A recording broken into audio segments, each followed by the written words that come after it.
नमस्कार, मैं हूं रागनी वर्मन और आप देख रहे हैं राष्ट्रीय जगत विजन न्यूज। दिल्ली के राज एवेन्यू कोर्ट से कांग्रेस नेता अलका लांबा को बड़ा झटका लगा है। कोर्ट ने महिला आरक्षण आंदोलन के दौरान निषेध आज्ञा का उल्लंघन कर जंतर मंतर पर प्रदर्शन करने के मामले में अलका लांबा के खिलाफ आरोप तय करने का आदेश दिया है।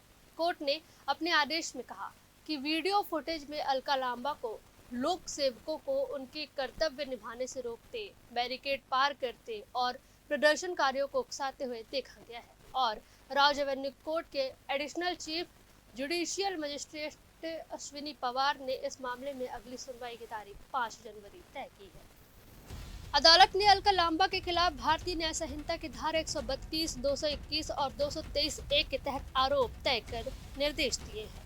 साथ ही यह भी कहा गया कि मुकदमा चलाने के लिए पर्याप्त सबूत मौजूद है। दरअसल यह मामला 29 जुलाई 2024 का है, जब महिला आरक्षण के मुद्दे पर जंतर मंतर पर महिला कांग्रेस का प्रदर्शन आयोजित किया गया था, जिसमें अलका लांबा मुख्य वक्ता थे।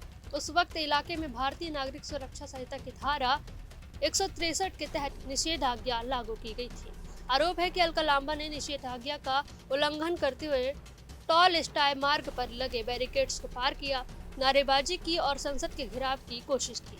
दिल्ली पुलिस के मुताबिक प्रदर्शन के दौरान महिला और पुरुष पुलिसकर्मियों को धक्का दिया गया और कुछ समय के लिए संसद मार्ग पर यातायात भी बाधित हुआ। पुलिस के समझाने के बावजूद प्रदर्शन समाप्त नहीं हुआ, जिसके बाद अलका लांबा और अन्य प्रदर्शनकारियों को गिरफ्तार किया गया।